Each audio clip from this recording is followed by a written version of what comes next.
तो आप सभी को पता है, सभी को आंसर कहाँ करना होता है। जैसे ही मैं बोलता हूँ कि आपको आंसर करना है इस क्वेश्चन का, तो आपको पोल सेक्शन में जाना है। मैं बार बार ये चीज नहीं बताऊंगा, आप सभी को पोल सेक्शन में जाना है और पोल सेक्शन में ही जाकर आंसर करना है। कोई भी चैट में आंसर नहीं करेगा। अगर कोई बच्चा बार बार चैट में अगर आंसर लिखेगा तो मैं यहाँ से चैट ऑफ कर दूंगा। ठीक है, तो आप ये कोशिश करो कि मुझे चैट ऑन ऑफ ना करना पड़े। आप सभी लोग पोल सेक्शन में जाओगे और आंसर करोगे। तो चलिए अब शुरुआत करते हैं। आप लोग बताओ अब तैयार हो या नहीं, यस या नो, स्टार्ट करें या नहीं। ठीक है, तो आज सभी चैप्टर पे, सभी टॉपिक्स पे एक एक क्वेश्चन रहेगा, आप सभी को आंसर करना है।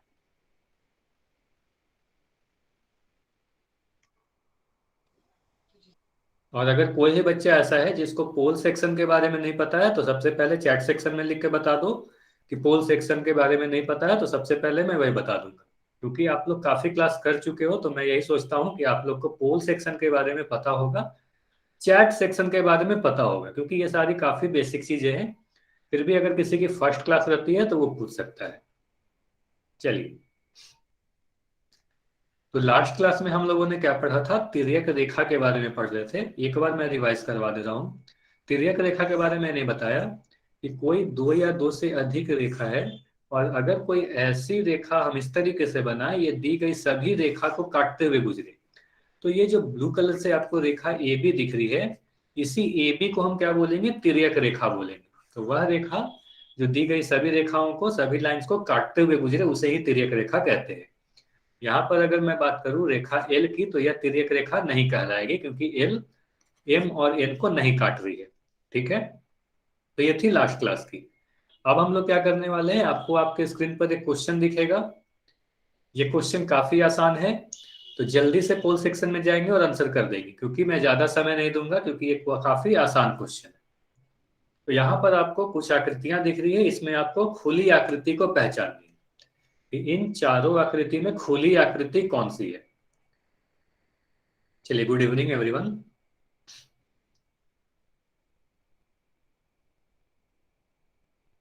तो आपको पोल में जाना है और पोल में आंसर देना है। अब आपको पोल में क्वेश्चन दिखेगा, आप लोग पोल में जाए और आंसर करें। कोई भी चैट में आंसर नहीं लिखेगा।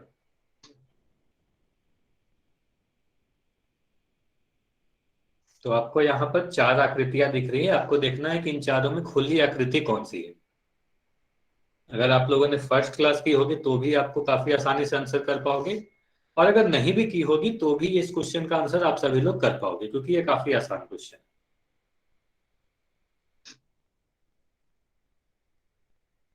अभी भी कुछ बच्चे ऐसे हैं जिन्होंने आंसर नहीं दिया है, तो आप जैसे ही आंसर देते हो मुझे पता चल जाता है, आप जल्दी से जाएं पोल सेक्शन में आंसर करें। बस मैं कुछ सेकंड और रुकूंगा और पोल को एंड करूंगा। तो बस आपके पास अब 5 सेकंड है, जल्दी से जाए और आंसर करें। ठीक है, अब हम देखते हैं इस क्वेश्चन का आंसर क्या है।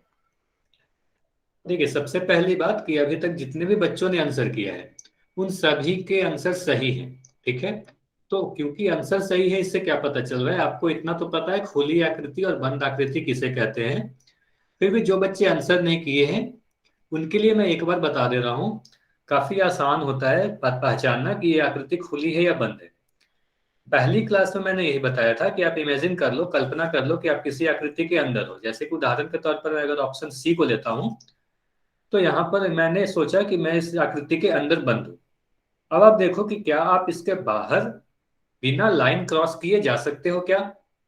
तो आपको दिखेगा, आप जैसे ही बाहर जाते हो, किसी भी तरफ से आप बाहर जाओगे, तो आपको दिखेगा आपको लाइन क्रॉस करना पड़ रहा है। तो बिना लाइन क्रॉस किए हुए आप बाहर की तरफ नहीं जा सकते, या बाहर से अंदर की तरफ नहीं आ सकते। इसलिए हम क्या कहेंगे, यह एक बंद आकृति है। उसी तरीके से आप ऑप्शन ए को देखो या ऑप्शन बी को देखो, तो आपको दिखेगा बिना लाइन क्रॉस किए बाहर की तरफ नहीं जा सकते।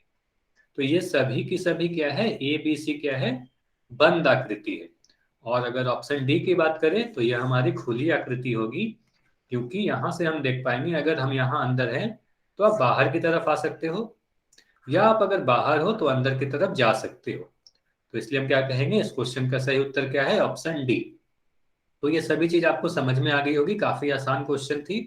बिल्कुल ज्यादा समय नहीं लेंगे, अब हम लोग नेक्स्ट क्वेश्चन की तरफ बढ़ेंगे।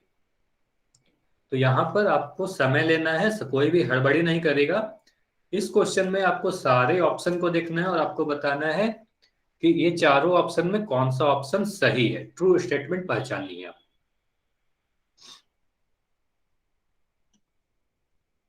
तो इसमें कोई भी हड़बड़ी नहीं करेगा, सभी लोग अपना समय लें, ऑप्शन को देखें, बिंदुओं को देखें और देखना है कि कौन सा ऑप्शन सही है। क्वेश्चन है संरेख और असंरेख बिंदु पर आधारित। तो अगर मैं याद दिलाऊं तो संरेख बिंदु किसे कहते हैं? यदि तीन या तीन से अधिक बिंदु एक ही रेखा पर हो तो उसे संरेख कहेंगे, और अगर बिंदु एक ही रेखा पर स्थित नहीं हो तो उसे असंरेख कहेंगे।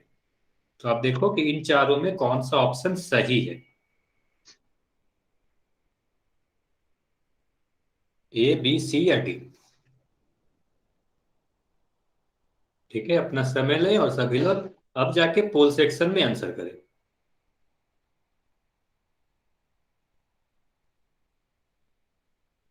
आप लोग देखो बिंदु ए बी कहां पर लिख रखी है और वो संरेख है या नहीं, ऑप्शन ये सही है या गलत है। तो जो भी ऑप्शन सही आपको लगता है आप सभी लोग आंसर करें, और आंसर सही हो या गलत हो आपको आंसर जरूर करना है, कम से कम ट्राई जरूर करेंगे। ठीक है, अब तक काफी कम बच्चों के आंसर आए हैं, जल्दी से अब आंसर करें क्योंकि अब काफी समय हो चुका है। मैं 10 सेकंड और रुकूंगा, जल्दी से आप लोग जाए और आंसर करें।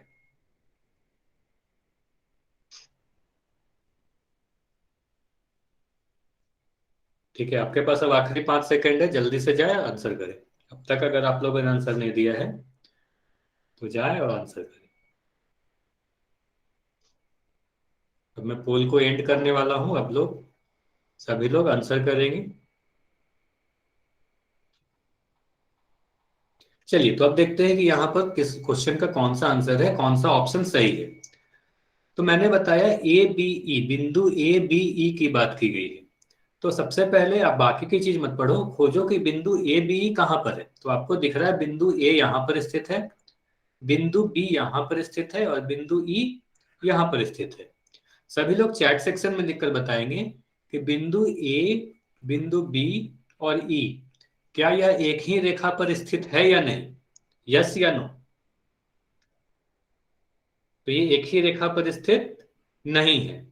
तो जो भी वाई लिखे हो आप ध्यान से देखो तो आपको ये दिखेगी कि बिंदु ए बी एक ही रेखा पर स्थित नहीं है। यहां पर आप कोई भी एक ऐसी रेखा नहीं खींच सकते जो तीनों बिंदु से गुजरे। आप अगर ए बी को मिलाओगे तो उस पे सी नहीं आएगी, ई नहीं आएगी।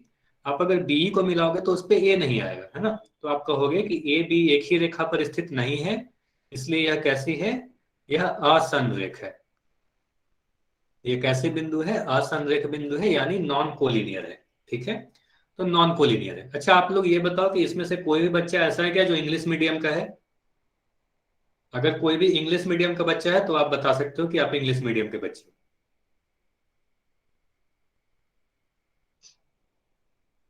ठीक है, तो अगर ठीक है, आप अगर इंग्लिश मीडियम के बच्चे हो तो मैं टर्म्स इंग्लिश में बता दे रहा हूँ। तो असंरेख मतलब नॉन कोलिनियर पॉइंट्स। तो यहाँ पर ए बी क्या दिख रहा है, नॉन कोलिनियर मतलब एक ही लाइन पर नहीं है, तो हम क्या कहेंगे, ए बी असंरेख है।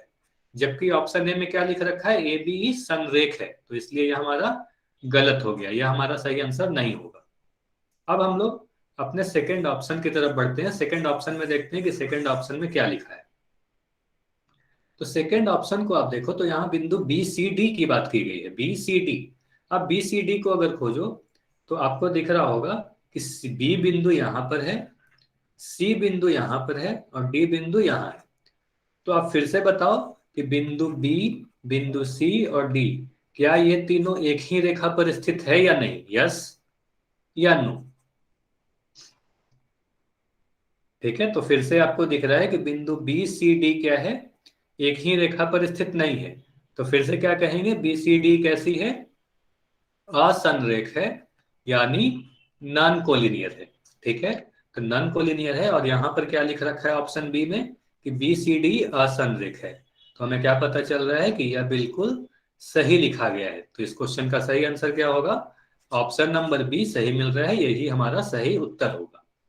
अब आप सभी लोग ये बताओ, सभी ये बताएंगे कि अगर हमें ये पता चल गया कि इस क्वेश्चन में ऑप्शन बी सही लिख रखा है, यही हमारा आंसर है, तो क्या आप ऑप्शन सी को और डी को चेक करोगे, यस या नो?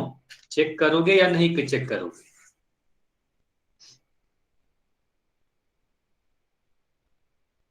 ठीक है। तो आपको क्या करना है, जैसे ही आप अगर एग्जाम में हो और आपको पता है, क्योंकि ये एग्जाम में जो भी क्वेश्चन आते हैं आपके चार विकल्प में सिर्फ एक ही विकल्प सही होंगे, है ना? तो आपको कोई जरूरत नहीं है, जब भी जैसे ही आपको पता चल जाती है कि हमारा बी आंसर सही होगा, तो आप सी और ऑप्शन डी तो गलत होंगी ही होंगी। तो ऑप्शन सी और डी को आपको चेक करने की जरूरत नहीं है। फिर भी आप अगर चेक करोगे तो आपको पता चल जाएगा। आप यहाँ पर सीखने के लिए चेक कर सकते हो, घर में अगर प्रैक्टिस कर रहे हो तो आप चेक कर सकते हो। लेकिन एग्जाम में क्या होता है, समय की कमी होती है। तो इसलिए आपको क्या करना होता है, जैसे ही आपको मिल गया, अगर मान लो ऑप्शन ए ही अगर आपको दिख गया कि हमारा सही उत्तर है, तो कोई जरूरत नहीं है, आप बाकी ऑप्शन को चेक करो, आप उससे टिक मार के नेक्स्ट क्वेश्चन की तरफ आगे बढ़ जाओ। तो यहाँ पर हमें क्या पता चल रहा है, इस क्वेश्चन का सही आंसर बी है। इसलिए हम सी और डी को चेक नहीं करेंगे, हमें पता है कि वो गलत होगी। तो इसलिए हमारा सही आंसर बी है। चलिए, अब आपके पास फिर से एक क्वेश्चन दिख रहा है किरण पे आधारित। आपको बताना है किरण में कितने अंत बिंदु होती है, एक, दो, तीन या चार? अगर किरण के बारे में आपको पता होगा, किरण वाली क्लास आपने की होगी, तो आप बता पाओगे कि किरण में कितने अंत बिंदुएं होती है, एक, दो, तीन या चार? सभी लोग पोल सेक्शन में ही जाकर आंसर करेंगे।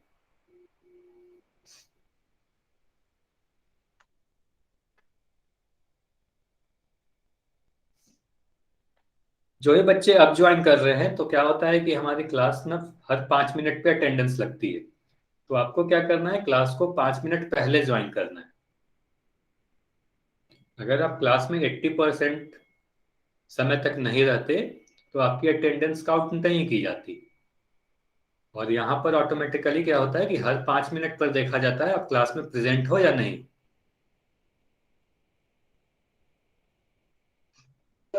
Sorry sir. कोई बात नहीं, सॉरी बोलने की कोई जरूरत नहीं है। आप नेक्स्ट क्लास से ध्यान रखिएगा कि आपको क्लास समय से ज्वाइन करना है और रेगुलर क्लास में रहना है। तो यहाँ पर आपको देखना है किरण में कितने अंत बिंदु होते हैं। सभी लोग पोल सेक्शन में आंसर करेंगे, किरण में कितने अंत बिंदु होते हैं। काफी आसान क्वेश्चन है, इसलिए फिर से मैं इस पे ज्यादा समय नहीं दूंगा। बस 5 सेकंड है आपके पास, अब तक अगर आप लोगों ने आंसर नहीं किया है तो जल्दी से जाए आंसर करें।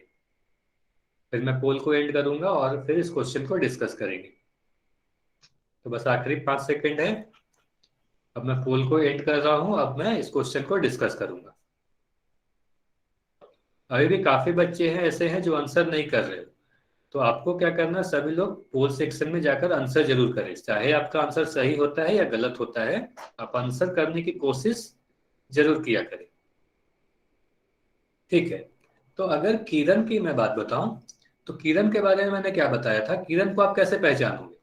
तो किरण में मैंने बताया था कि एक ऐसी लकीर जिसमें एक सिरे पर तीर का निशान बना होता है। तो अगर मैं इसे नाम दूं पी क्यू, तो आप क्यू के बारे में क्या बोलोगे? क्यू के बारे में आप बोलोगे तीर का निशान बना हुआ है। सभी लोग ध्यान से सुनेंगे, सभी चीजें आपको समझ में आ जाएगी, क्योंकि कुछ बच्चे ऐसे हैं जिनका आंसर गलत था। तो क्यू के बारे में आप बोलोगे कि क्यू पर तीर का निशान बना हुआ है। तो तीर का निशान का मतलब क्या हुआ कि आप इसे बढ़ा सकते हो। तो आप जितना चाहो आप इसे उतना बढ़ा सकते हो। तो अगर आप इसे बढ़ा सकते हो तो क्या यह क्यू अंत बिंदु हुआ, यस या नो? सभी लोग बताएंगे क्यू अंत बिंदु है या नहीं, यस या नो? मैं क्वेश्चन आप ही से पूछ रहा हूं क्योंकि इससे आपको सारी चीजें क्लियर होंगी। ठीक है। तो इससे पता चल रहा है क्यू को हम अंत बिंदु नहीं कहेंगे, क्योंकि यह तो इसका तो कोई अंत ही नहीं है, यह अनंत तक बढ़ते जाएगी, है ना? तो ये अनंत तक बढ़ते जाएगी। अब अगर पी को देखो तो पी में आपको क्या दिख रहा है, यहां पर कोई तीर का निशान नहीं बना हुआ है। आप इसे बढ़ा नहीं सकते। तो आप पी को आप न बढ़ा सकते हो न घटा सकते हो। तो पी को क्या बोलेंगे, अंत बिंदु बोलेंगे। तो इसे क्या बोलेंगे, अंत बिंदु कहेंगे। तो कोई भी किरण में कितने अंत बिंदु होते हैं? सिर्फ एक अंत बिंदु होता है जहां पर तीर का निशान नहीं बना हुआ है। और जहां पर तीर का निशान बना हुआ है वो तो बढ़ते ही जाएगा, इसलिए उसे अंत बिंदु नहीं कहते। तो तो किरण में कितना अंत बिंदु हुए? किरण में एक अंत बिंदु हुए, तो इसलिए उस क्वेश्चन का सही आंसर क्या होगा, ऑप्शन नंबर ए। अब सभी लोग बताओ कि आपको समझ में आया या नहीं, वाई या एन? जिनके भी आंसर गलत हो गए थे, अब आपको समझ में आ गया होगा कि आपका आंसर क्यों गलत हुआ। चलिए, कुछ बच्चों के आंसर दो थे, ऑप्शन बी था। तो आप लोग एक बार और ध्यान रखना कि यहाँ पर और क्या क्या चीजें पढ़ाई गई थी जब मैं पढ़ा रहा था। तो तीन चीजें थी, एक रेखा थी। तो सभी लोग चैट सेक्शन में लिखकर बताएंगे ये रेखा में कितने अंत बिंदुएं होती है। रेखा में कितने अंत बिंदुएं होती है, अगर आपने नोट्स बनाया होगा। अच्छा, अगर मैं आंसर करने बोल रहा हूँ तो आप लोग अपना नोट्स भी देख सकते हो, आप देखकर भी बताओगे तो आपको रिवीजन होगी, तो आप देखकर भी बता सकते हो अगर आपने नोट्स बनाया। ऐसे काफी आसान चीज है, आपको याद होनी चाहिए। तो यह एक रेखा है। ठीक है, यह एक रेखा है जिसके दोनों ही सिरे पर तीर का निशान है। तीर का निशान का मतलब आप इसे दोनों ही तरफ से बढ़ा सकते हो, इसलिए इसको हम किसी भी सिरे को अंत बिंदु नहीं कहेंगे। तो रेखा में, जो भी बच्चे दो बोल रहे हैं ध्यान से सुनेंगे, रेखा में एक भी अंत बिंदु नहीं होते हैं, क्योंकि रेखा को आप क्या कर सकते हो, दोनों ही तरफ तीर का निशान है तो इसे आप दोनों ही तरफ से बढ़ा सकते हो, इसलिए रेखा में एक भी अंत बिंदु नहीं होते। ठीक। अब दूसरी बात करते हैं। दूसरी बात क्या थी, किरण। तो किरण के बारे में अभी मैंने बता दिया कि एक अंत बिंदु होते हैं। तीसरी चीज क्या थी, रेखाखंड। तो रेखाखंड की अगर मैं बात करूं, पीक्यू, तो पीक्यू में मैंने क्या बताया था कि इसके किसी भी सिरे पर तीर का निशान नहीं बना रहेगा। तो यह क्या है, रेखा खंड है। तो रेखा खंड में क्या होती है, तीर की निशान नहीं बनी होती है, मतलब आप क्यू पे को भी नहीं बढ़ा सकते, पी को भी नहीं बढ़ा सकते। तो इसमें दो अंत बिंदु होगी, किरण में एक होगी और रेखा में एक भी नहीं होगी। तो यही चीजें मैंने बताई थी। और एक चीज आप लोग ये ध्यान रखिएगा कि आप रेखा को और किरण को माप नहीं सकते, इसकी निश्चित लंबाई नहीं होती। रेखा खंड को आप माप सकते हो, इसकी निश्चित लंबाई होती है। रेखा खंड का आप उदाहरण अपने पेन या पेंसिल को कह सकते हो, इसमें दो अंत बिंदु होती है ना, तो इसकी दो अंत बिंदु होती है रेखा खंड की। ठीक है, ये सारी चीजें आपको समझ में आ गई होंगी। तब आपको फिर से आपके स्क्रीन पर एक क्वेश्चन दिखेगा, सभी को पोल सेक्शन में जाकर आंसर करना है। दो समांतर रेखा के बीच कितने डिग्री का कोण बनता है। सभी लोग बताएं, दो समांतर रेखा के बीच कितने डिग्री का कोण बनता है।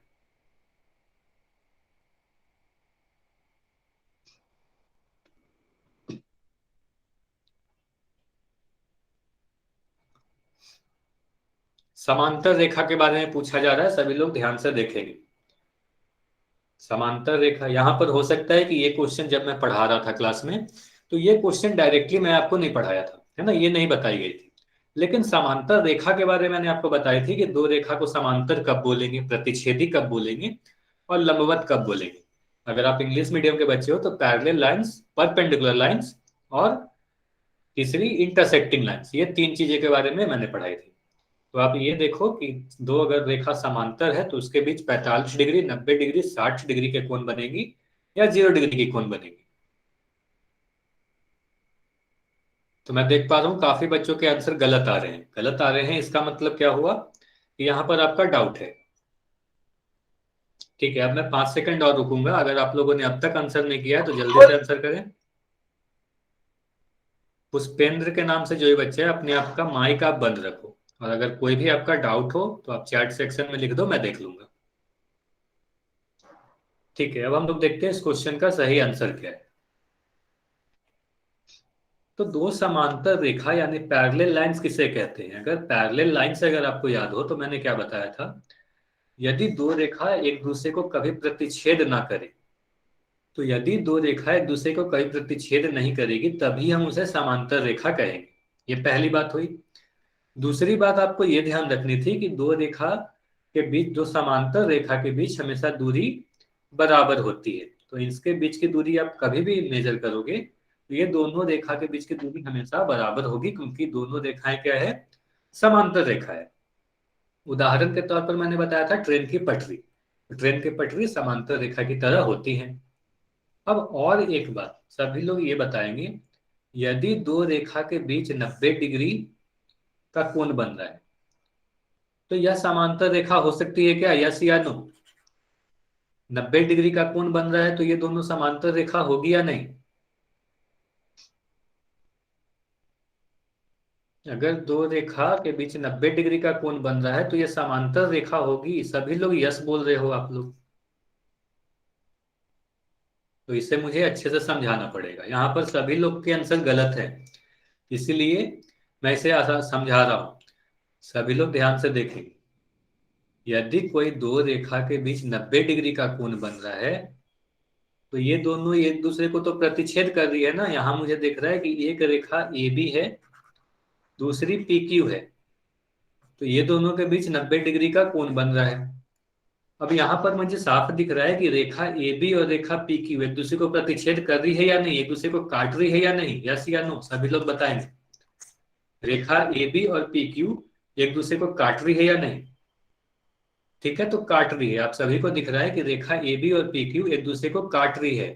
तो कोई भी दो रेखा अगर एक दूसरे को काटते हुए गुजरे तो उसे क्या बोलेंगे? उसे प्रतिच्छेदी रेखा बोलेगी, और उसे समांतर रेखा नहीं बोलेगी। तो यदि कोई दो रेखा के बीच 90 डिग्री का कोण बन रहा है तो यह तो लंबवत रेखा कहलाएगी ना। इसे हम क्या कहेंगे? लंबवत रेखा कहेंगे, यानी परपेंडिकुलर लाइंस कहेंगे।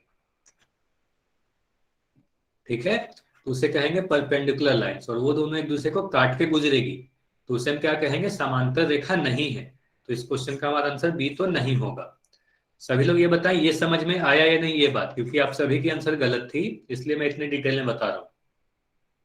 तो ये समझ में आ गया कि 90 डिग्री का कोण नहीं बनेगा। काफी बच्चों के, मैक्सिमम बच्चों के आंसर 90 डिग्री ही थे, ऑप्शन बी थे। तो आपको समझ में आ गया होगा कि ये हमारा आंसर गलत क्यों हुआ। अब हम लोग और आगे की चीज देखते हैं।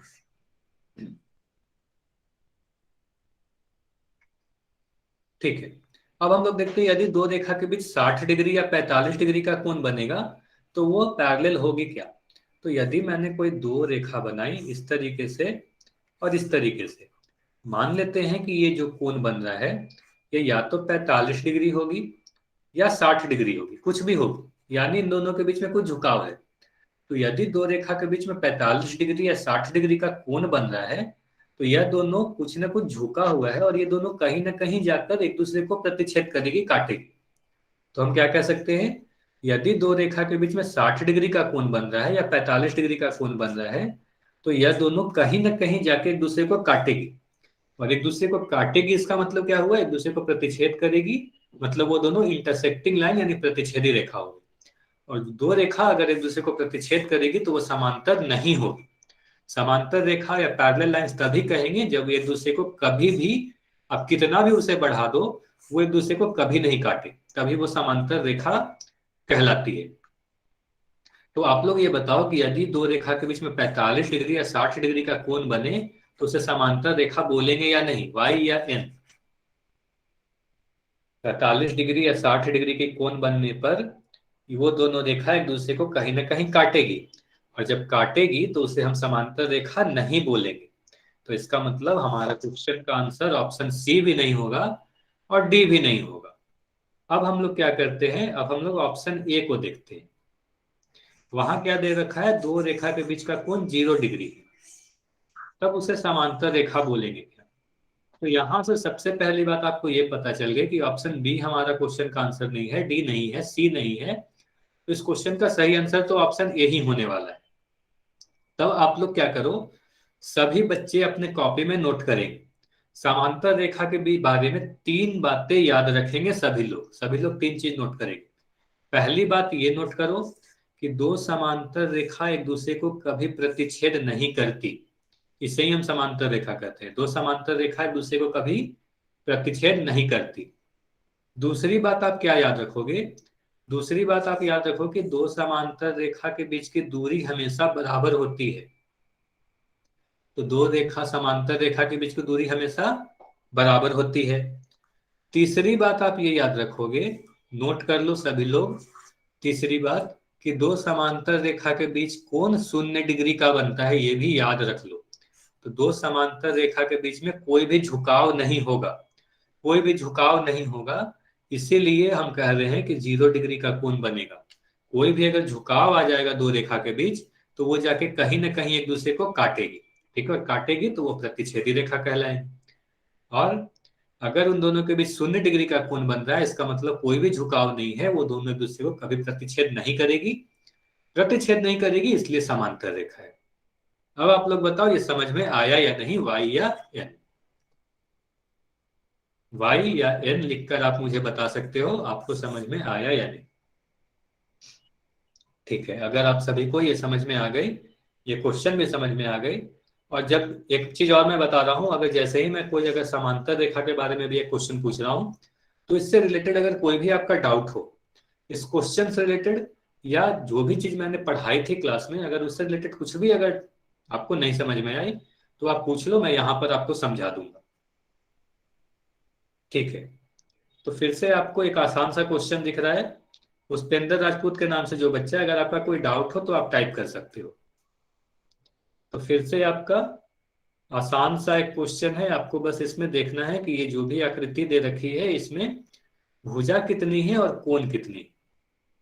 भुजा और कोण दोनों ही पूछा जा रहा है आपसे। तो आपको ये बताना है इस आकृति में कितने भुजाएं हैं, कितने कोण है, यानी कितने साइड्स हैं और कितने एंगल्स हैं। तो आप पहले भुजा गिनो, फिर कोण गिनो, साइड्स गिनो, एंगल काउंट करो, और बताओ कि यहाँ पर सही ऑप्शन क्या होगा, ए बी सी या डी। तो क्योंकि ये क्वेश्चन काफी आसान है, काफी कम समय लेंगे, जल्दी से आंसर करो, उसके बाद हम लोग इसको डिस्कस करेंगे।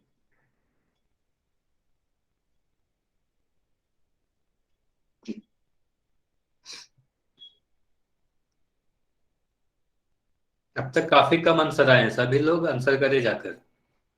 जैसे ही आप आंसर देते हो मुझे पता चल जाता है। कुछ सेकंड और रुकेंगे, अगर आप लोगों ने अब तक उत्तर नहीं दिया है तो जल्दी से जाओ और आंसर करें। आप बस भुजा गिनो, कोण गिनो, आपको समझ में आ जाएगी कि इस क्वेश्चन का सही आंसर क्या है।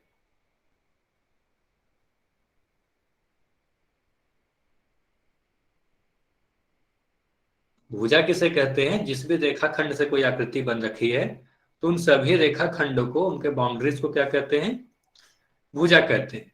रेखाखंड को ही भुजा कहेंगे। ठीक है, तो चलिए अब हम पोल को एंड कर रहे हैं, अब देखते हैं इस क्वेश्चन का सही आंसर क्या है।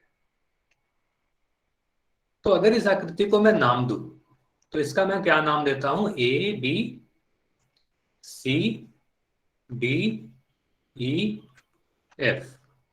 तो यहां पर सभी को मैंने नाम दे दिया। अब आप देखो इसमें कितनी भुजा है, भुजा मतलब किस रेखाखंड से ये मिलकर बनी है। तो यहां पर हम कह सकते हैं यह एक ए बी रेखाखंड है, या ए बी क्या होगी, इसकी एक भुजा होगी। इस तरीके से आप सभी भुजा को देखो तो आपको क्या दिख रही है, भुजा कौन कौन सी है, एक भुजा ए बी, दूसरी बी सी, फिर C D, D E F और ए एफ, मतलब टोटल 6 भुजा दिख रही है। तुम क्या कहेंगे इस क्वेश्चन में कितनी भुजा है इस आकृति में, तो इसमें टोटल 6 भुजाएं हैं। अब आप ऑप्शन की तरफ देखो तो यहां पर आपको दिख रहा है कि भुजा 6 कहाँ दे रखी है, सिर्फ और सिर्फ ऑप्शन ए में दिख रहा है। क्योंकि यहां पर तो 5 भुजा है, तो यह हमारा ऑप्शन हो ही नहीं सकता आंसर, यह भी नहीं होगा, यह भी नहीं होगा। तो यहां पर हमें यह साफ पता चल रहा है कि इस क्वेश्चन का आंसर बी तो हो ही नहीं सकता, सी भी नहीं हो सकता, डी भी नहीं हो सकता। इवन आप ये देख सकते हो कि यहाँ पर हमने कोण की संख्या ज्ञात भी नहीं की, अब तक हम लोगों ने देखा भी नहीं कोण कितने हैं। फिर भी आप कह सकते हो कि यहाँ पर ऑप्शन बी सी डी हमारा आंसर नहीं हो सकता, इसलिए इस क्वेश्चन का सही आंसर क्या होगा, ऑप्शन ए। अगर एग्जाम में ये क्वेश्चन आए तो आप बस यहीं से आप ऑप्शन ए मार के टिक मार के आप नेक्स्ट क्वेश्चन की तरफ बढ़ सकते हो। लेकिन फिर भी अगर यहाँ पर सीखने के लिए आप अगर कोण की बात करो तो कोण के बारे में आप क्या बोलोगे, जहां पर भी दो भुजाएं मिलती है वहां पर एक कोण बनता है। कोण में एक चीज और मैंने बताया कि जब भी मैं अभी बात कर रहा हूं तो अंदर वाले कोण की बात करूंगा, बाहर वाले कोण की बात अभी नहीं की जा रही है, तो आपको बस अंदर वाले कोण को देखना है। तो इस आकृति को अगर देखो तो कहाँ कहाँ पर कोण बन रही है, एक कोण यहाँ पर, दूसरी यहाँ। तो सभी कोण को अगर मैं दिखाऊं तो इस तरीके से आपको कोण दिख रहे होंगे। तो अगर सभी को आप गिनती करो तो आपको दिख रहे हैं कि यहाँ पर फिगर में टोटल कितने हैं, टोटल 6 कोण है। तो यहाँ पर भुजा भी 6 थी, कोण भी 6 थे। कोई भी डाउट हो तो आप बता सकते हो, अदरवाइज आप वाई लिख सकते हो। काफी आसान था, आप सभी को समझ में आ गया होगा कि इसमें भुजा 6 और कोण 6 क्यों थी। ठीक है, भुजा के बारे में एक चीज और ध्यान रखिएगा, आप सभी लोग भुजा के बारे में एक चीज ध्यान रखिएगा। भुजा के बारे में पढ़ाते वक्त भी और हमेशा मैंने ये बोला कि रेखाखंड को ही हम भुजा कहते हैं। यदि मैं इस तरीके की फिगर बनाऊं तो यहां पर क्यूआर को भुजा बोलेंगे या नहीं बोलेंगे? सभी लोग यस या नो लिखकर बताएंगे। क्यूआर को भुजा बोलेंगे या नहीं बोलेंगे?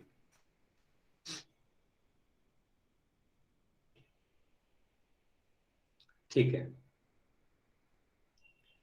ठीक है, मैं रिपीट कर दे रहा हूँ। भुजा और कोण के बारे में ये क्वेश्चन था। सबसे पहली बात तो आपको इतनी लेट क्लास नहीं ज्वाइन करनी है। सुरभि गुप्ता के नाम से जो ये बच्चा है, सबसे पहले आपको क्लास समय से ज्वाइन करनी है, और समय के 5 मिनट पहले। जैसे आपकी 7 बजे से क्लास लगती है तो आपको 6:55 तक क्लास ज्वाइन कर लेनी है, क्योंकि आपकी अटेंडेंस इस क्लास में हर 5 मिनट पे लगती है। ठीक है, हर 5 मिनट पे देखा जाता है आप क्लास में प्रेजेंट हो या नहीं हो। ठीक है, फिर भी मैं रिपीट कर देता हूँ एक बार जल्दी से। आपको यहाँ पर देखना था कि कितने भुजाएं हैं और कितने कोण हैं। तो अगर इस आकृति में देखो तो अगर आप सभी भुजा को आप काउंट करोगे तो आपको दिख जाएगी कि यहाँ पर 6 भुजाएं हैं। भुजा किसे कहते हैं? जिस भी रेखाखंड से वो बनी है उसे ही भुजा कहते हैं। और अगर कोण की बात करूं, ठीक है कोई बात नहीं, तो यहाँ पर नेक्स्ट क्लास से आप ध्यान रखिएगा कि नेक्स्ट क्लास में आप टाइम से ज्वाइन करो।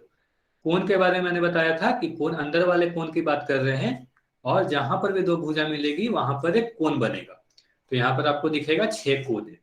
अब एक चीज और ध्यान दीजिएगा, भुजा के बारे में जब भी मैं पढ़ाया हूं तो ये बोल रहा था कि जब भी जो भी रेखाखंड से आकृति बनेगी उसे ही हम भुजा कहेंगे।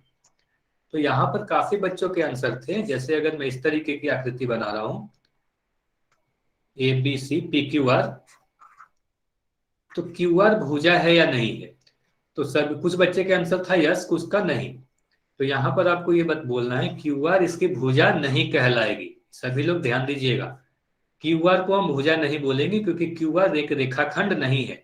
यह रेखाखंड नहीं है, यह मुड़ी हुई है ना, तो यह रेखाखंड नहीं हो सकती। तो क्यूआर को हम भुजा नहीं बोलेंगे। ठीक है, उसी तरीके से अगर वृत्त की बात करूं तो वृत्त में कितने भुजाएं होती है? तो वृत्त में एक भी भुजा नहीं होती। ठीक है, तो क्यों? क्योंकि यह रेखाखंडों से मिलकर नहीं बनी है। तो अब आपको समझ में आ गया होगा कि इसमें क्यूआर को भुजा क्यों नहीं कहेंगे। ठीक है, कोई भी डाउट हो तो आप लिख सकते हो, अदरवाइज हम लोग नेक्स्ट क्वेश्चन की तरफ बढ़ते हैं। यहां पर आपको बताना है कि ये जो आकृति दिखाई गई है, यह ये यहाँ जो कोण दिखाया गया है, यह कोण कौन कौन सा कोण है? अब सभी लोग आंसर करने के पहले यह ध्यान देंगे कि यहाँ पर आपको ये बाहर की तरफ जो ये लाल कलर से दिखाई गई है, इस वाले कोण के बारे में मैं आपसे पूछ रहा हूँ। अंदर वाले कोण की बात नहीं की जा रही है। अंदर वाले कोण के बारे में कोई नहीं बताएगा। सभी लोग बाहर वाले कोण के बारे में बताएंगे कि जो बाहर की तरफ जो कोण दिख रही है वह किस प्रकार की कोण है। न्यून कोण है, सम कोण है, प्रतिवर्ती कोण है या अधिक कोण है? अब आपको पोल में क्वेश्चन दिख रहा होगा, सभी लोग जाएं और पोल में आंसर करें। या न्यून कोण है, सम कोण है, प्रतिवर्ती कोण है या अधिक कोण है?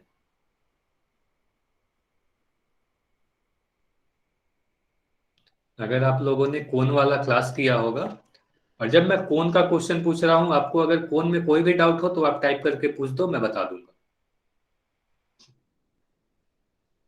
अगर आपकी क्लास छूट गई हो या आपने क्लास नहीं किया हो तो आप पूछ सकते हो, मैं सारी चीजें बता दूंगा। फिर आगे बढ़ेंगे। मैं देखता हूँ काफी बच्चे ऐसे हैं जो आंसर नहीं करते हैं। पोल सेक्शन में काफी बच्चों के आंसर नहीं आते। मैक्सिमम बच्चे कर रहे हैं, लेकिन 4-5 बच्चे ऐसे हैं जो पोल सेक्शन में आंसर नहीं करते। तो यदि आपको पोल के बारे में नहीं पता है तो वो आप चैट सेक्शन में पूछ सकते हो, मैं पोल के बारे में बता दूंगा। आंसर करने की कोशिश जरूर करें, कभी आप कुछ सीखोगे। अदरवाइज क्लास, सिर्फ क्लास देखने से आपको फायदा नहीं होगी। आप आंसर करो, गलती करो, गलती करोगे तो उससे आप सीखोगे। ठीक है, कभी आप ये मत सोचो कि मेरा आंसर गलत हो जाएगा। चलिए, अब मैं पोल एंड कर रहा हूं। अब देखते हैं इस क्वेश्चन का आंसर क्या है। यहाँ पर किस कोण की बात की जा रही है, कौन सा कोण है ये? चलिए, तो यहाँ पर ये बाहर वाले कोण की बात की जा रही थी। तो अब मैं जो भी क्वेश्चन पूछूंगा आप सभी लोग आंसर करोगे। तो यहाँ पर अगर मैं आपसे बोलूं कि अगर मैं इस तरीके से एक रेखा बना रहा हूं, इसे को मैं आगे की तरफ बढ़ा दिया।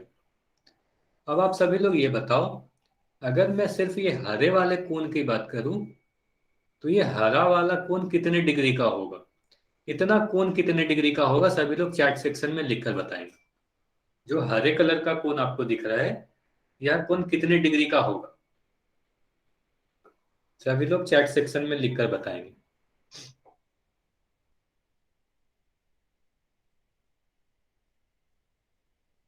हरे वाले के बारे में पूछ रहा हूं, 251 डिग्री कैसे हो सकता है?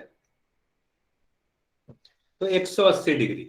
तो यहां पर आपको जो हरे कलर से दिख रहा है उसके बारे में आप क्या बोलोगे कि यह एक सीधी रेखा पर स्थित है, इसलिए आप क्या बोलोगे, यह 180 डिग्री की कोण है, ये हरी वाली। ठीक है। अब मैं आपसे पूछ रहा हूं कि ये जो लाल कलर से दिख रहा है, यह आप सीधे आप बता सकते हो कि अगर इतनी 180 डिग्री है तो यह पूरी क्या होगी, 180 डिग्री से तो अधिक होगी। कितनी है ये मुझे नहीं पता, बट इतना साफ है कि यह 180 डिग्री से अधिक है। ठीक है, ये आपको समझ में आ गया होगा कि 180 डिग्री से तो अधिक होगी। अब हम और दूसरी बात देखते हैं कि और हम क्या कह सकते हैं। अगर मैं आपसे ये पूछूं कि ये पूरा कोण जिसे मैं अभी ब्लू कलर से बना रहा हूं, यह कितने डिग्री का होगा, यह पूरा ब्लू कलर वाला ये पूरा जो गोल दिख रहा है, यह कितने डिग्री का कोण होगा, सभी लोग ब्लू कलर वाले को बताएंगे। ठीक है, तो ये ब्लू कलर वाला जो कोण होगा, सभी लोग चैट सेक्शन में लिखकर बताएं। तो ये आपको दिख रहा है कि ये 360 डिग्री का कोण बनेगा। तो ये जो ब्लू कलर वाला है, ये पूरा एक चक्कर मार लिया गया है, इसलिए यह 360 डिग्री का कोण बनेगा। अब आपको पता है कि अगर ये पूरा 360 है, तो इतना जिसे मैं लाल कलर से दिखा रहा हूं वो 360 डिग्री से तो कम ही है। ठीक है, तो इसका मतलब आपको ये साफ पता चल रहा है कि ये जो कोण दिखाई गई है, यह कोण 180 डिग्री से तो अधिक है, 360 डिग्री से कम है। हमें यह पता चल गया 180 डिग्री से अधिक है और 360 डिग्री से कम है। अब हम देखते हैं कि हमने क्या क्या पढ़ रखा है। तो कोण के बारे में, 6 तरह के कोण के बारे में हमने पढ़ा है। कौन कौन से कोण? 4 कोण तो यहाँ आपको दिख रहे हैं। न्यून कोण, न्यून कोण के बारे में मैंने क्या बताया, 0 डिग्री से अधिक और 90 डिग्री से कम होनी चाहिए। जबकि हमारा कोण तो 180 से अधिक है, इसलिए हमारा ये आंसर नहीं हो सकता। समकोण किसे कहते हैं? ऐसे कोण जिसका माप एग्जैक्ट 90 डिग्री के बराबर हो, उसे हम क्या कहेंगे, समकोण कहेंगे। उस प्रतिवर्ती कोण के पहले आप ऑब्ट्यूस एंगल यानी अधिक कोण को देख लो। अधिक कोण किसे कहते हैं? ऐसे कोण जिसका मान 90 डिग्री से तो अधिक हो लेकिन 180 डिग्री से कम हो, तो उसे हम क्या कहेंगे, अधिक कोण यानी ऑब्ट्यूस एंगल। प्रतिवर्ती कोण या रिफ्लेक्स एंगल किसे कहते हैं? ऐसे कोण जिसका मान 180 डिग्री से अधिक हो और 360 डिग्री से कम हो। तो यहां पर हमें दिख रहा था कि जो भी हमारा पूछा जा रहा था क्वेश्चन, उसमें वो कोण 180 डिग्री से अधिक है और 360 से कम है। तो हमारा इस क्वेश्चन का आंसर क्या हुआ? ऑप्शन सी, प्रतिवर्ती कोण। सभी लोग ये बताएं आपको समझ में आई या नहीं, यस या नो? सभी लोग चैट सेक्शन में लिख के बताएं समझ में आया या नहीं, क्यों हमारा आंसर ऑप्शन सी हुआ। ठीक है, इन 4 कोण के अलावा 2 कोण के बारे में और पढ़ा था हम लोगों ने। पहला, दूसरा, एक था संपूर्ण कोण यानी कंप्लीट एंगल, जिसे 360 डिग्री का मान होता है जिसका। और दूसरी चीज मैंने क्या बताई, रिजु कोण। यदि दो विपरीत दिशा में हो तो इसे हम क्या कहते हैं, 180 डिग्री बनती है और इसे एक रेखा पर बनने वाली कोण को रिजु कोण कहते हैं। तो ये सारी चीजें हमने कोण में पढ़ी थी। अब नेक्स्ट क्वेश्चन आपको आपके स्क्रीन पर दिखेगा, आप सभी लोग बताएंगे कि यहां पर जो भी 2 कोण आपको दिख रहे हैं, ये दोनों कोण किस तरीके के कोण है, कैसे कोण है। आपको देखना है चारों ऑप्शन, चारों ऑप्शन में देख के बताना है कि ये कोण कैसे कोण है। पूरक, समपूरक, एकांतर अंतःकोण या एकांतर बाह्य कोण। अच्छा, आप सभी लोग को मैं एक चीज बता दे रहा हूं कि यहाँ पर ऑप्शन सी और ऑप्शन डी को अगर आप देखो तो मैंने लिख रखा है एकांतर अंतःकोण और एकांतर बाह्य कोण, यानी इंटीरियर अल्टरनेट एंगल और एक्सटीरियर अल्टरनेट एंगल। तो इसके बारे में अभी तक हम लोगों ने क्लास में नहीं पढ़ा है, ये मैंने अभी तक आप लोगों को नहीं पढ़ाई। तो आप लोग यह कह सकते हो कि ऑप्शन सी और ऑप्शन डी के बारे में हमने नहीं पढ़ा, इसके बारे में मुझे नहीं पता। तो आप लोग ये देखो कि ये जो 2 कोण है, ये पूरक है या समपूरक है, ऑप्शन ए या बी। क्योंकि ऑप्शन सी और डी के बारे में अब तक हम लोगों ने नहीं पढ़ा है। तो आप ये देख सकते हो कि यह पूरक कोण है या समपूरक कोण है। अगर पूरक और समपूरक के बारे में आपको थोड़ा सा भी याद होगा तो आप काफी आसानी से इस क्वेश्चन को काफी जल्दी से कर पाओगे।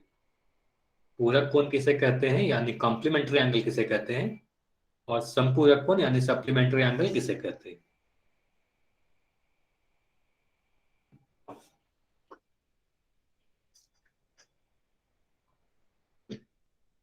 ठीक है, अब तक काफी बच्चे ऐसे हैं जिन्होंने अब तक आंसर नहीं किया है, तो सभी लोग पूल सेक्शन में जाएं और जल्दी से आंसर करें, क्योंकि ये भी काफी आसान क्वेश्चन है। आपको अगर पूरक कोण के बारे में, समपूरक कोण के बारे में थोड़ा सा भी याद होगा तो आप काफी जल्दी से इस क्वेश्चन को आंसर कर पाओगे। तो बस 5 सेकंड और रुकेंगे, फिर इस क्वेश्चन को डिस्कस करेंगे। अगर आप लोगों ने अब तक उत्तर नहीं दिया तो 5 सेकंड है आपके पास, जल्दी से जाए और आंसर कर दे। अब बस मैं पोल को एंड करूंगा और इस क्वेश्चन को डिस्कस करूंगा। ठीक है, अब देखते हैं कि यह क्वेश्चन का आंसर क्या है। ये दोनों जो कोण दिखाई गई है, या पूरक कोण है या समपूरक कोण है। ठीक है, तो किसी को भी आंसर नहीं लिखना है, चैट सेक्शन में कोई नहीं लिखेगा। तो यहां पर दो कोण है 23 डिग्री की और दूसरी 67 यानी 67 डिग्री की।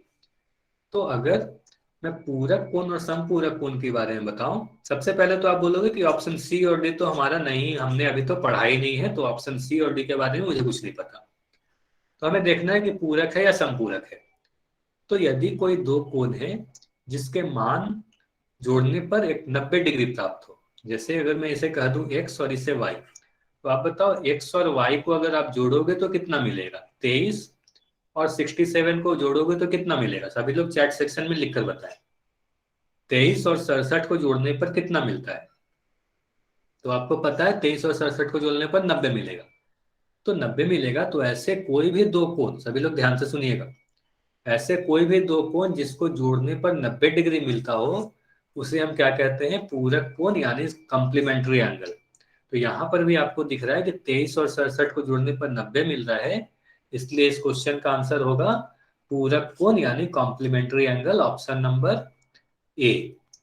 ठीक है, कुछ बच्चों के आंसर बी थे, तो देखते हैं उनके आंसर बी क्यों थे और क्या डाउट रह गया उनका। यदि कोई दो कोण को जोड़ने पर 180 डिग्री प्राप्त हो, यदि कोई दो कोण जिनको जोड़ने पर 180 प्राप्त हो, तो उसे हम क्या कहेंगे, ये दोनों एक दूसरे के समपूरक कोण है। ठीक है, तो समपूरक कब कहते हैं, सप्लीमेंट्री कब कहते हैं, यदि योग 180 डिग्री मिले तब समपूरक, और अगर जोड़ने पर 90 मिले तो पूरक। ठीक है, तो सभी लोग ये बताएंगे, अगर मैं एक कोण 40 डिग्री बोल रहा हूं तो समपूरक होने के लिए, सबसे पहले समपूरक होने के लिए बताएंगे दूसरे कोण कितनी डिग्री की होनी चाहिए ताकि ये दोनों समपूरक कोण हो जाए। सर जी क्या हाल है। कोई भी अपने आप को अनम्यूट नहीं करेगा। तो 140 डिग्री क्यों, क्योंकि 40 और 140 को आप जोड़ोगे तो 90 मिलेगी, है ना। तो एक 40 और 140 क्या कहलाएगी, एक दूसरे को संपूरक कोण कहलाएगी। और अगर पूरक की बात करूं तो 50 डिग्री होगी, क्योंकि 50 और 40 को जोड़ने पर 90 मिलेगी, है ना। तो पूरक कोण में योग 90 होना चाहिए और समपूरक कोण में योग 180 होनी चाहिए। तो इस क्वेश्चन का आंसर क्या हुआ, ऑप्शन नंबर ए। सभी लोग ये बताएंगे समझ में आया या नहीं, वाई या एन। कोई भी अगर डाउट हो तो आप पूछ सकते हो, अदरवाइज आप वाई लिख सकते हो। तो फिर नेक्स्ट क्वेश्चन की तरफ हम लोग बढ़ेंगे। ठीक है, अब हम लोग नेक्स्ट क्वेश्चन देखते हैं कि इस क्वेश्चन का सही आंसर आप क्या है। तो आसन्न कोण पे आधारित एक क्वेश्चन है। अगर आसन्न कोण में कोई भी आपका डाउट रह गया तो आप अभी पूछ सकते हो, क्योंकि आसन्न कोण काफी इंपॉर्टेंट टॉपिक है। तो सभी लोग देखेंगे कि यहाँ पर जो भी दो कोण दिखाई गई है या आसन्न है या नहीं, सिर्फ आपको यस या नो में आंसर करना है, हाँ या ना। अगर आपको लगता है कि यह आसन्न कोण है तो ऑप्शन ए करो, और अगर आपको लगता है कि आसन्न कोण नहीं है तो ऑप्शन बी करो। सी और डी कोई नहीं करेगा। तो यह दोनों कोण आसन्न है या नहीं। और आसन्न कोण में कोई भी अगर डाउट हो तो आप बोल सकते हो, मैं रिपीट कर दूंगा, क्योंकि आसन्न कोण काफी इंपॉर्टेंट टॉपिक है, आप सभी को वो चीज समझ में आनी चाहिए। तो सभी लोग ये बताएं।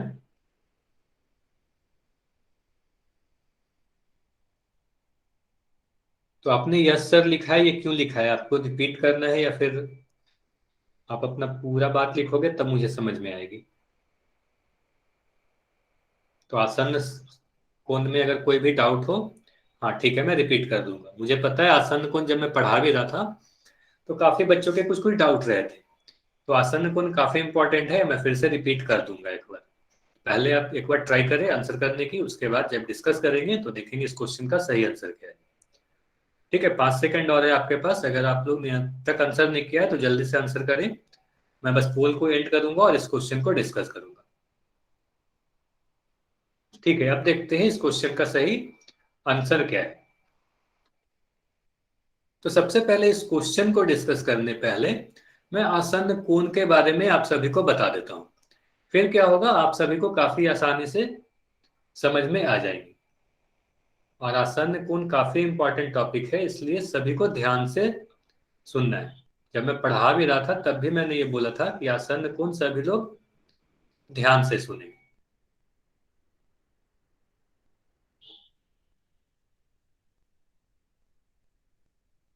तो चलिए आसन्न कोण को समझते हैं एक बार फिर से। तो आसन्न कोण जब भी मैं पढ़ा रहा था वहां पर एक चीज मैंने क्या बताया कि दो पड़ोस वाले कोण को जब भी आसन्न कोण की बात की जाएगी, दो कोण की बात होगी। अब इन दोनों कोण में आपको चेक करना होता है कि ये दोनों आसन्न कोण हैं या नहीं है। ठीक है, आपको यही पता करना होगा ये दोनों आसन्न है या नहीं। इसे इंग्लिश में क्या बोलते हैं, एडजसेंट एंगल कहते हैं, या हिंदी में आसन्न कोण कहते हैं। ठीक है, तो दो कोण की बात होगी। दो कोण की बात क्यों की जा रही है, क्योंकि यहाँ बात की जा रही है दो कोण पड़ोस में है या नहीं। तो कोई इंसान अपना पड़ोसी थोड़ी होगा, उसके पास कोई और एक बंदा होगा, एक और इंसान रहेगा, तब बोलेंगे ये दोनों एक दूसरे के पड़ोसी है ना। तो उसी तरीके से हम क्या कहेंगे, पड़ोस में होने के लिए या आसन्न कोण होने के लिए दो कोण का होना जरूरी है। अब देखें, यहां पर मैं कोई दो कोण बनाता हूं। यहां पर आपको दो कोण बनते दिख रहे होंगे, एक कोण ए और एक कोण बी। अब इन दोनों की अगर मैं बात करूं तो आप लोग सभी लोग चैट सेक्शन में लिखकर बताना, कोण ए और कोण बी, कोण ए और बी में क्या कोई एक भुजा उभयनिष्ठ है या नहीं। उभयनिष्ठ का मतलब क्या होता है, कॉमन। कॉमन है या नहीं, कोण ए और बी में कोई एक भुजा उभयनिष्ठ है या नहीं, कॉमन है या नहीं। और कौन सी भुजा कॉमन है ये भी आप लिखकर बताओ। जिस बच्चे का डाउट था, सुरभि गुप्ता के नाम से जो बच्चा है, आपका डाउट था ये, तो आप आंसर करके बताओगे कि उभयनिष्ठ भुजा है या नहीं। उभयनिष्ठ भुजा किसे कहते हैं, जो दोनों ही में हो। तो यहां पर आपको दिख रहा है, जिसे मैं अभी हरे कलर से दिखा रहा हूं, ओ क्यू भुजा आपको दिख रहा होगा, ये कोण ए में भी है और कोण बी में भी है। तो हम क्या कहेंगे कि एक भुजा उभयनिष्ठ है, यानी कोण ए और बी में एक भुजा उभयनिष्ठ है। तो भुजा उभयनिष्ठ हमें मिल गई। ठीक, अब दूसरी कंडीशन हम लोग देखते हैं कि दूसरी कंडीशन क्या थी। दूसरी कंडीशन थी क्या, कि वो एक शीर्ष उभयनिष्ठ होना चाहिए, मतलब जिस भी दो कोण की हम बात कर रहे हैं उनका शीर्ष सेम होना चाहिए। तो सभी लोग ये बताओगे कोण ए का शीर्ष कौन सा है। कोण ए का शीर्ष बताओ। कोण ए का शीर्ष ओ है। अब कोण बी का शीर्ष बताओगे, सभी लोग कोण बी का शीर्ष बताओगे, तो कोण बी का भी शीर्ष आपको वो दिखेगा। तो हमें साफ दिख रहा है कि कोण ए और बी में शीर्ष भी सेम है। तो हमारी दूसरी कंडीशन यही थी कि शीर्ष उभयनिष्ठ होनी चाहिए, मतलब सेम होनी चाहिए। तो हम कहेंगे कोण ए और बी में भुजा उभयनिष्ठ मिल गई, शीर्ष भी उभयनिष्ठ मिल गया। तीसरी कंडीशन क्या थी, कि दोनों जो कोण की बात हम कर रहे हैं वो दोनों कोण अलग अलग तरफ होने चाहिए। किसके अलग अलग तरफ होने चाहिए, उभयनिष्ठ भुजा के अलग अलग तरफ होने चाहिए। तो उभयनिष्ठ भुजा ओ क्यू है, तो हमें दिख रहा है कोण ए इसके ऊपर की तरफ है और कोण बी इसके नीचे की तरफ है, मतलब अलग अलग तरफ है। हमारी तीसरी कंडीशन यही थी कि अलग अलग तरफ होनी चाहिए, इसलिए हम क्या कहेंगे, हमारे तीनों ही कंडीशन मिल गई, तो हम क्या कहेंगे, ये तीनों ही कंडीशन मिल जाने के कारण कोण ए और बी आसन्न कोण है। ठीक है, तो हम क्या कहेंगे, ये दोनों कोण आसन्न कोण है। इतनी बात समझ में आई या नहीं, वाई या एन आप लिखकर बताओगे। ये सारी बात आपको समझ में आई या नहीं आसन्न कोण के बारे में? ऐसे ये सारी चीज मैंने क्लास के वक्त भी पढ़ाया था। ठीक है, अगर ये समझ में आ गई तो अब मैं कुछ और क्वेश्चन पूछता हूं, सभी लोग आंसर करेंगे। चैट सेक्शन में ही अभी सभी लोग आंसर करेंगे। यहां पर मैं एक कोण बना रहा हूं,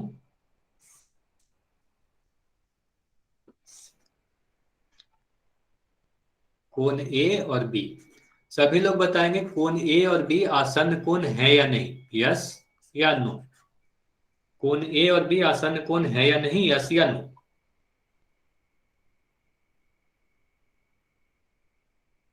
सभी लोग चैट सेक्शन में लिखकर बताएंगे ये दोनों आसन्न। आप कैसे देखोगे? आप तीनों कंडीशन को देखोगे। तो अगर मैं सभी कंडीशन को देखूं तो मैं क्या कहूंगा कि एक भुजा उभयनिष्ठ दिख रही है, जिसे मैं अभी ब्लू कलर से बना रहा हूं। ये वाली भुजा कोण ए में भी है, कोण बी में भी है। इनका शीर्ष ये वाला शीर्ष है, ये बिंदु शीर्ष है कोण ए का भी, बी का भी, तो शीर्ष भी कॉमन हो गया। एक कोण इस तरफ है, दूसरी कोण इस तरफ है, तो क्या कहेंगे? ये दोनों आसन्न कोण है। चलिए, तो ये तो समझ में आ गया। एक क्वेश्चन और देखते हैं, एक उदाहरण। अब सभी लोग ये बताएंगे, यहां पर मैं जो कोण बना रहा हूं, कोण ए ये वाली है छोटी सी, और कोण बी ये पूरी बड़ी वाली है। तो ये बताएंगे कि बी ये पूरी कोण है, ये पूरी बड़ी वाली।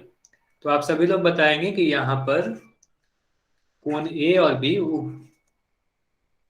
आसन्न कोण एडजेसेंट एंगल है या नहीं, यस या नो। सभी लोग बताएंगे ये दोनों आसन्न कोण है या नहीं, ए और बी।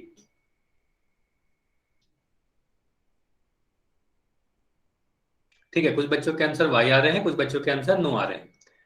तो यही सारा डाउट रहता है आप सभी का, सभी लोग ध्यान से सुनेंगे। तो सबसे पहले मैं आंसर बता दे रहा हूं, तो यहाँ पर कोण ए और बी आसन्न कोण नहीं है। ठीक है, जो ये बच्चे वाई लिख रहे हो वो लोग ध्यान से सुने, ये दोनों आसन्न कोण नहीं है। अब देखते हैं कि ये दोनों आसन्न कोण क्यों नहीं है। ठीक है, जो भी वाई लिख रहे हो एक बार ध्यान से सुनो, आपको समझ में आ जाएगी ये दोनों आसन्न कोण क्यों नहीं। यहां पर आपको दिख रहा होगा कोण ए और कोण बी में ओपी भुजा दोनों ही में है। कोण ए की बात करो, इसमें भी ओपी भुजा आती है, और कोण बी की बात करूं तो इसमें भी ओपी भुजा आ रही है। तो ओपी भुजा उभयनिष्ठ हुई, मतलब हमारी पहली कंडीशन सही है। अब हम दूसरी कंडीशन को देखते हैं, उभयनिष्ठ शीर्ष वाली। तो अगर आप कोण ए का शीर्ष देखो तो ओ दिखेगा, कोण बी का भी शीर्ष देखो तो भी ओ दिखेगा। यानी शीर्ष वाली कंडीशन भी सही हो गई, हमारी दूसरी कंडीशन भी मिल गई, मतलब उभयनिष्ठ शीर्ष भी है। अब हमें तीसरी कंडीशन देखनी होगी। तीसरी कंडीशन क्या थी? जो भुजा उभयनिष्ठ है इसके अलग अलग तरफ कोण होने चाहिए। तो आप सभी लोग बताओगे कोण ए और बी अलग अलग तरफ है या सेम तरफ है?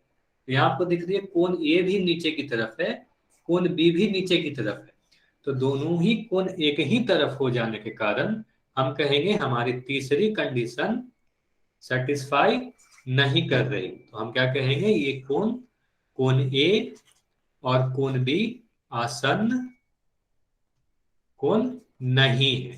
ठीक है, तो ये दोनों कोण आसन्न कोण नहीं कहलाएंगे। अब आप सभी लोग जो भी बच्चे वाई बोल रहे थे, अब आप लोग बताओ आपको समझ में आया या नहीं, वाई या एन।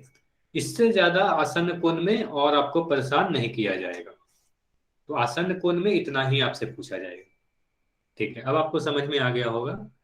अब हम लोग क्या करते हैं, जो क्वेश्चन था हमारा उस क्वेश्चन को देखते हैं।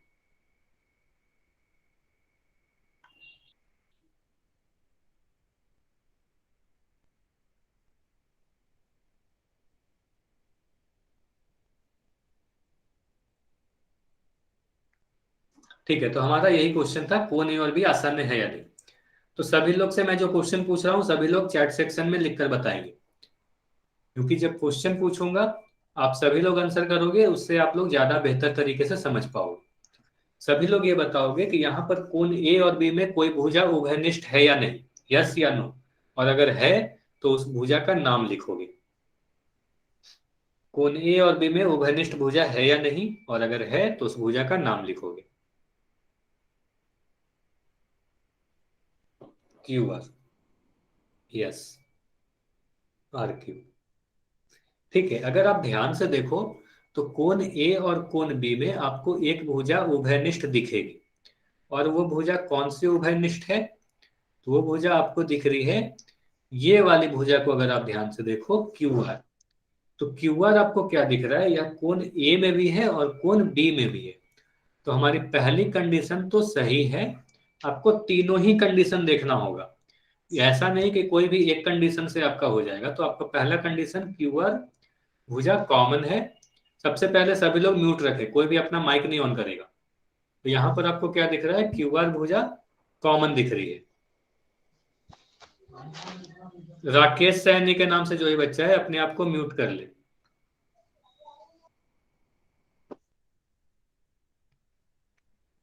ठीक है, तो यहाँ पर क्या दिख रहा है, क्यू आर भुजा कॉमन है, तो हमारी पहली कंडीशन तो सही थी।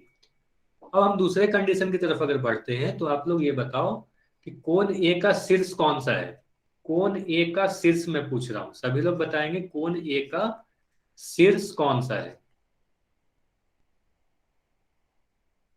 तो आप सभी को पता है कोण ए का शीर्ष क्यू है, मतलब यहां पर है जहां पर इसकी दोनों भुजाएं मिल रही है। अब आप सभी लोग बताओ कोण बी का शीर्ष कौन सा है। कोण बी का शीर्ष कौन सा है।